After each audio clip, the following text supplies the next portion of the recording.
Nous sommes de retour sur KTB Radio, la radio du peuple. Nous sommes en direct du festival de Serre-les-Arts, où nous recevons sur notre plateau les artistes qui exposent. Et donc, nous recevons Eugène Pinault-Balastegui, qui fait la sculpture et qui expose à la Maison en Chantier, au 32 rue Henri Peuzin. C'est quel numéro sur le petit flyer, toi? Tu sais plus? Numéro 16. Le numéro 16. Eugène, c'est le numéro 16. Merci beaucoup, Eugène, d'être venu jusqu'à nos micros. Alexandra qui est là également.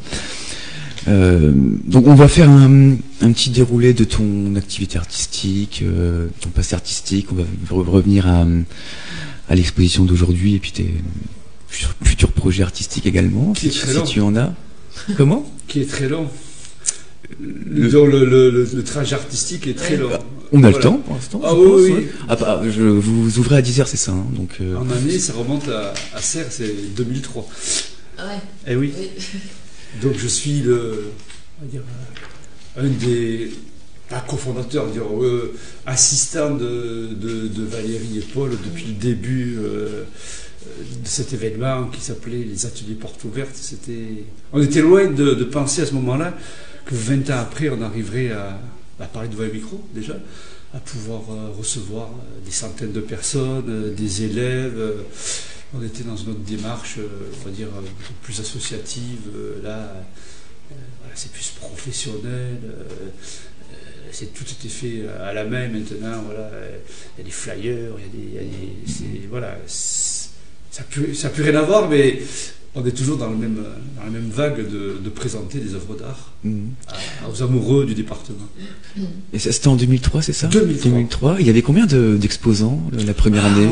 Alors, le concept, c'était des ateliers portes ouvertes. Chose qui se fait en ville quand il y a des artistes qui ouvrent leur atelier, et d'où le nom Atelier portes ouvertes. Et là, on était une dizaine, il y avait 4 ateliers, je crois, et chaque atelier, artistes dans leur atelier, recevait des artistes pendant ces 3 jours de résidence. Et moi, je me souviens la première fois, je sculptais en direct devant les visiteurs qui venaient, disons, j'étais chez Paul Richie à Saumane, et on était sur une autre démarche, mais qui était intéressante, différente, intéressante. Et c'est vrai, on est à 1000 lieues de ce qu'on fait actuellement, mais toujours dans l'amour de l'art et dans le partage de l'art. On reviendra tout à l'heure sur Serre-les-Arts. J'aimerais qu'on parle de ton art à toi. Est-ce qu'il y a eu un moment charnière dans ton existence où tu t'es dit j'ai envie de faire ça? Il y en a plusieurs. Alors, c'est par étapes. Non, mais il faut remonter loin. La genèse, elle vient en 6e. Donc j'avais 11 ans.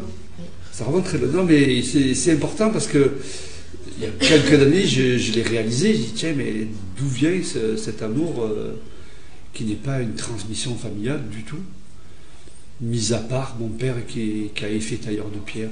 Mais bon, voilà, mis à part ça. Et en 6e, on commençait à avoir une liberté d'usage du papier. C'est-à-dire que dans notre cahier, on a un cahier de brouillon, on payait cahier personnel, on avait la marge, et dans la marge, à cette époque, voilà, on pouvait annoter ou dessiner. Donc c'était la transition de l'école élémentaire où on est contraint de donner un cahier à l'instituteur bien propre. Et là, en 6e, j'ai eu cette liberté, avec mon crayon, mon stylo, de pouvoir dessiner dans la marge des petites têtes ou des corps. Mais ça, je l'ai réalisé il y a une dizaine d'années. Je dis, mais oui, d'où vient cette envie de dessiner des têtes? Elles viennent de là. Et mon premier vœu, quand, je dis partout cette époque, je ne sais pas si c'est toujours d'actualité actuellement, le professeur principal dit, quel métier voulez-vous faire? J'ai marqué sculpteur. Voilà, donc ça c'est la genèse de la sculpture. Après, ça a été une rencontre avec un Serrois qui malheureusement n'est plus là, qui faisait de la sculpture sur bois, et après il s'est mis à sculpter la pierre. Et lors d'une visite, je suis tombé amoureux, disons, de ce travail, en disant, bon, ben, Jackie, il ne faut pas le nommer, apprends-moi. C'est parti comme ça. Le lundi suivant, je suis allé chez lui, il m'a donné un outil, deux, c'est-à-dire une pointerolle et un marteau, et j'ai commencé à travailler. Voilà. C'était 2 rencontres, une avec la marche du cahier et une avec une personne qui m'a appris à sculpter.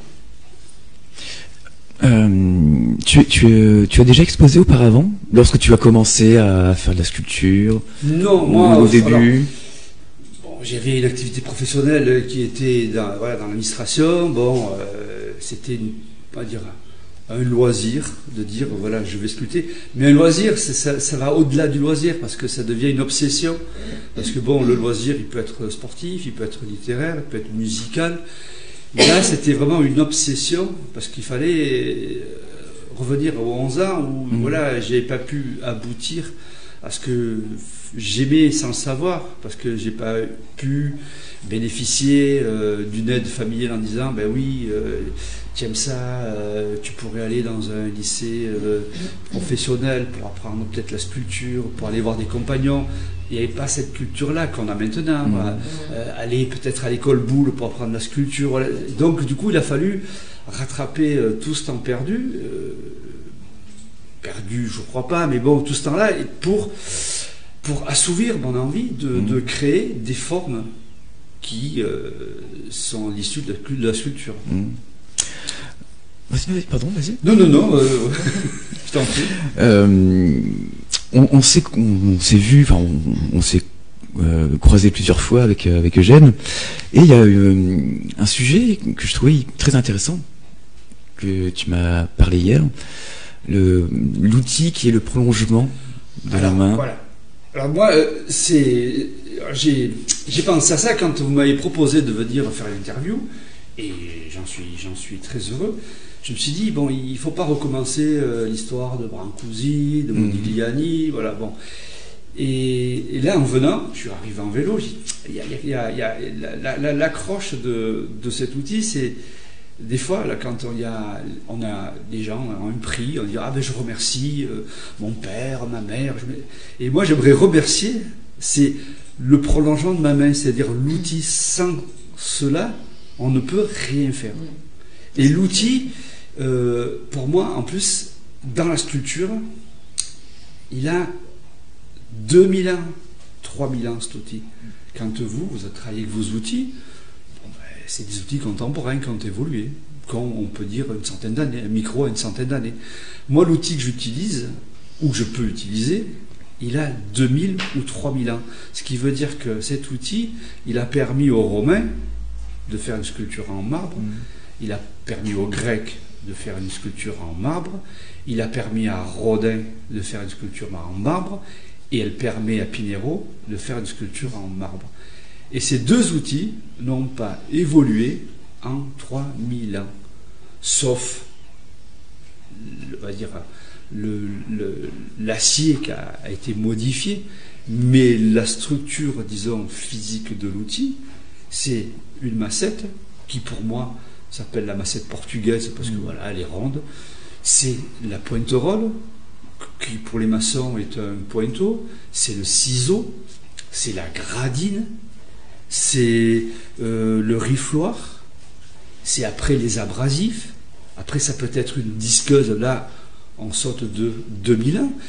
Et ces outils-là, quand on refait un retour en arrière, mettons, qui est plus contemporaine que les Romains, c'est-à-dire les cathédrales, il y avait le fondeur qui fondait l'acier pour créer ces outils.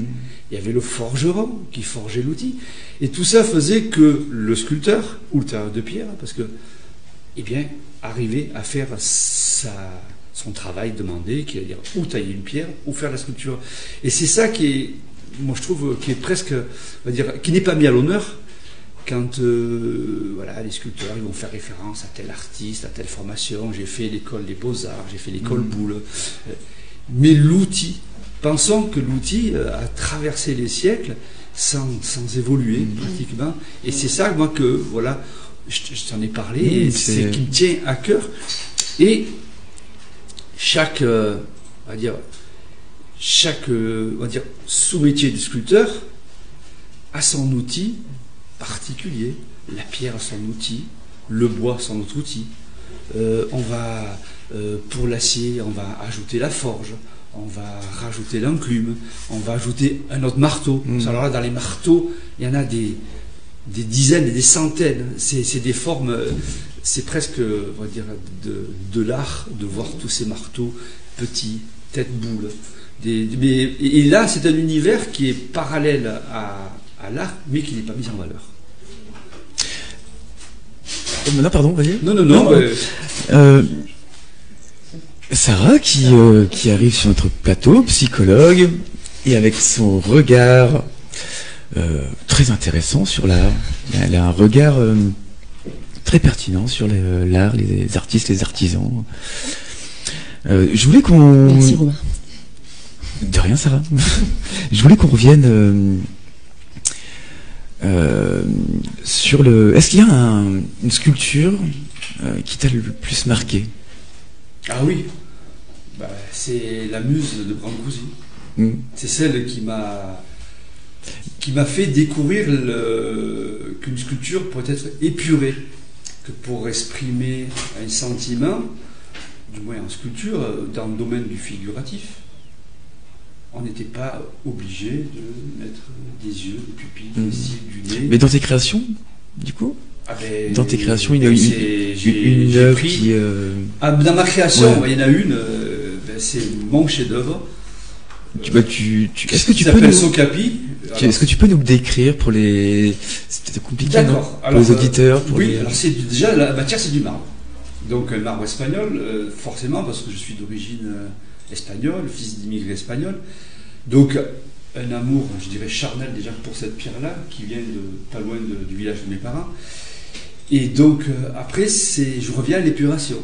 Je suis arrivé à faire un visage, on peut dire presque un masque, qui est pur. Déjà la pureté de la pierre parce qu'elle est poncée. Et la possibilité au marbre d'apporter cette finesse. Et l'épuration. Alors je reviens toujours à l'épuration parce que c'est le fil conducteur de ma démarche artistique depuis que j'ai découvert qu'on pouvait épurer une sculpture. Parce que dans ma formation, c'était l'inverse. Mon formateur, donc Jackie Lesbros, lui, c'était du figuratif, sur des petits volumes, mais moi, j'avais pas le temps de faire du figuratif. Cette notion de temps est venue s'interférer avec cette façon de sculpter. Je disais, mais moi je travaille, et lui il était à la retraite. Je dis, donc je peux pas faire comme lui. Et du coup, voilà, ça m'a, disons, forcé à faire de la recherche, parce que n'ayant pas fait les beaux-arts, donc ça a été à moi à me faire les beaux-arts. Et donc, trouver qu'il y avait des sculpteurs qui avaient découvert cette technique d'épuration qui n'existait pas. Brancusi, il était à contre-courant, il a travaillé avec Rodin, donc il faut se placer début du XXe siècle, d'accord. Et là, il a pris un bout de marbre, le format d'une tête. Quand Rodin prenait une masse de 2 mètres cubes, et il a fait une tête qui, avec un petit bout de nez, un petit bout d'œil, une petite bouche, il a tout dit. Et il a persévéré dans cette technique, avec l'oiseau dans l'espace, Madame de Pagani, et voilà, il a tout dit. Et moi, je suis dans cette démarche-là où on n'a pas besoin de faire des sculptures entières. Voilà. Après, dans cette exposition, il y en a qui ont présenté des sculptures entières. Mais bon, moi, j'ai pas besoin de ça pour dire la façon dans laquelle je vais exprimer mes émotions. Voilà. Donc c'est épuration. On a parlé de Serre les Arts en début d'émission. C'est la 20e édition aujourd'hui. Et toi, tu as été l'un des membres fondateurs. Comment tu ressens cette évolution et ce 20e festival? Déjà, c'est du bonheur de toujours être là, parce que pour ma part, c'est vrai que les expositions n'ont pas été réduites à Sarre-les-Arts, mais pratiquement, parce que, n'étant pas professionnel, je me suis réduit à exposer du moins à Serres, et puis en étant, disons, enfant du pays, ça a été un peu ma fierté. Je dis, c'est que déjà, ça perdure, qu'il y a une fidélité du public, on revoit des gens qui sont venus il y a 20 ans, certes, on a vieilli, bien sûr, mais on a mûri, ces personnes-là ont mûri, elles ont, grâce à cet événement, développé un regard un peu curieux et critique de l'art. Et voilà, c'est que ça a permis, disons, au monde rural, parce que c'est la première initiative était celle-ci, c'était apporter l'art dans un milieu rural. Et ça, on a réussi. Et, conjointement à ça, ouvrir l'art à l'école. Un exemple qui m'a frappé et qui m'a ému, c'est la classe de CM2 qui est venue donc vendredi. Puis moi, je leur ai dit que, voilà, il y a quelques années, j'étais à leur place, dans la même classe. J'étais à l'école à Serres. Et une élève m'a dit: ah, mais ces petites sculptures, on les a vues l'an dernier. Alors cet enfant, disons, enfant de 10 ans, s'est souvenu du travail, parce que je l'ai accompagné, parce que j'avais fait une performance sur la migration, donc des petites sculptures de 10 cm en acier, et il s'est souvenu de ce qu'on a fait l'an dernier. Voilà. On ne peut pas mieux rêver pour quelqu'un qui défend la démarche, disons, artistique, rurale, et en plus avec les enfants, d'avoir partagé ce moment avec cet enfant. Et qui se souviennent de ça. Et puis celle-ci, sur son petit cahier, dessiner des sculptures. Voilà. Là, on a gagné. C'est la transmission. La transmission, c'est, je pense, le plus beau cadeau. Oui. Oui. Que c'est marqué à un moment donné et que ça s'inscrive dans le temps. C'est ça. Après, se posera la question, parce que les années passent, est-ce que dans 20 ans, on arrivera à retransmettre, ou alors est-ce qu'il y a d'autres personnes qui viennent prendre le relais pour plus ça? On verra. Peut-être dans 20 ans, ça en verra. Justement, tu me tends une perche. Est-ce que tu as des projets du coup artistiques futurs? Ah, mais là, c'est tout le temps. Je veux dire, moi, la sculpture, je la vis tout le temps. Et alors, on n'est pas obligé de tenir l'outil à la main. Un des outils, qui est l'outil de l'acier, du bois, du béton, ce qu'on veut. Mais la sculpture, c'est dans la tête.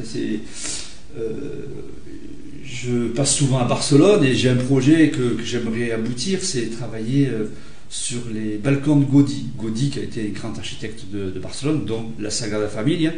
Et il a fait plusieurs maisons, parce qu'il est architecte de formation et artiste. Et il y a une maison à Barcelone qui a des balcons magnifiques. Et quand je vais à Barcelone, je sculpte, parce que à chaque fois je vois ce balcon-là, et j'ai débuté le projet, mais je n'arrive pas à l'aboutir. Et en regardant ce balcon, je fais de la sculpture, parce que je me projette sur mon travail en disant: ah ouais, il faut que je continue, il faut que je travaille. Mais la sculpture, c'est tout le temps. C'est comme un photographe. Un photographe, il n'est pas photographe que lorsqu'il a son appareil photo devant son œil. Il est en permanence. Moi, j'aime la photo. Je ne suis pas photographe, mais j'aime la photo. J'ai l'œil pertinent du photographe. Et j'ai un projet. J'ai dit, il faut que j'arrive à photographier le relais de Beaumont, le nain de Beaumont qui était en face de ma maison. Il y a des prises de vue, mais tous les jours, c'est magnifique. Et donc, je peux dire que je suis le photographe du moment, mais j'ai pas abouti. Donc, le projet, il est tout le temps. Et des fois, il est évolutif. Des fois, on va partir sur un bout de papier qui va m'amener à autre chose, Donc, la sculpture, dans l'art, il est permanent. Quand on est artiste, c'est comme un croyant. Quand on croit tout le temps. Voilà. Même si on change de religion. Et donc, quand on est artiste, on crée tout le temps. Un chanteur, il a tout le temps sa chanson en tête. Un musicien, il entend un son, c'est tout le temps. Et le sculpteur ou n'importe quel artiste, il est tout le temps en création. Et puis il observe beaucoup et il va voir la nature. Et, ah ouais, ça c'est beau, ça c'est beau. Je vais à la déchetterie trier les déchets. Je vais revenir avec un bout de bois qui m'a permis de faire une sculpture. Donc on va dire, c'est pas l'endroit où on fait la sculpture, on fait la sculpture là aussi. Voilà. Non, je trouve ça très intéressant. Parce qu'en fait, c'est tout le temps présent en nous, quoi qu'il arrive, et en fait, on va faire des liens, des connexions à tout moment. Tout à fait. Tout est possible. Ah oui, tout c'est à ça fait. que je trouve vraiment chouette. C'est une des particularités de ce métier, parce que bon, c'est un métier, voilà. Au même titre qu'on peut être boulanger, on est créateur. Après, on peut définir l'art par des types de métiers, parce que bon, c'est issu de la taille de pierre. Voilà, c'est un métier. Tu vois comment on le pratique, c'est un métier. Mais il est présent tout le temps. Moi, mon métier professionnel, celui qui a fait gagner ma vie, je n'y pense plus. Mais celui-là, il est là. Voilà. Il est fil conducteur de ce que vous êtes. Oui. Mais des fois, c'est un caillou. Dire, bon, là, il y a la pièce, on voit des pierres apparentes, et puis il dit, tiens, il y a une forme qui est intéressante, voilà. J'aimerais bien y faire quelque chose dessus. Après, voilà, ça disparaît. Tu passes quand tu veux. Hein. Oui, mais il y aurait des choses à faire. Mais après, ça disparaît dans le sens où la sculpture, elle peut être éphémère.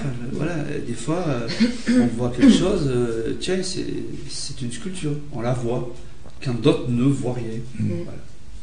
Voilà. T'as un atelier? Oui. À Serres? Oui. Ouais. Est-ce que les gens peuvent venir Vous pourrez, mais bon, oui. Éventuellement, il pourrait. Bon, c'est un atelier, il y a toujours intérêt, oui, il pourrait. Après, bon, la démarche, pour moi, elle n'est pas forcément intéressante, mais oui, il pourrait. Moi, je suis du genre porte ouverte. Quand on est membre d'une association, on a forcément la porte ouverte parce que on aide à ouvrir les portes, voilà, la porte de l'art, la porte de l'amitié, la porte de la camaraderie. Et donc, la porte de mon atelier est ouverte, bien sûr. Si vous voulez. J'avais une question. Vas-y. Parce que ce que vous dites, c'est que vous avez été formé. Oui. Est-ce que vous faites aussi une formation dans l'autre sens à vous? Non, personne n'est venu frapper à ma porte. D'accord. Voilà. Si quelqu'un venait, je pourrais, bien sûr, éventuellement lui donner des conseils. Après, indirectement, j'ai accompagné une artiste en résidence à finir sa création. C'est une façon de la former sur ce que j'ai fait avec elle, parce que elle était un peu à bout de sa possibilité, et donc ça peut arriver indirectement, mais former quelqu'un. Alors, est-ce que j'en serais capable? Oui. Est-ce que j'aurai le temps? Je ne crois pas, parce que bon, on parle de sculpture, mais j'aime faire du vélo, j'aime faire du ski, j'aime faire aux champignons. Donc, voilà, c'est... Si vous voulez être accueilli avec bonne humeur, n'hésitez pas à aller rendre visite à Eugène Pinault-Balastegui, qui expose à la Maison en Chantier, au 32 rue Henri Peuzin. Merci beaucoup, Eugène. Merci à vous. Merci d'être venu sur le plateau. On va effectuer une petite pause musicale avec en musique Star Alfleur, Sigur Rós, c'est ça, je pense. Sigur Rós. Nous revenons dans quelques instants sur KTB Radio, la radio du peuple.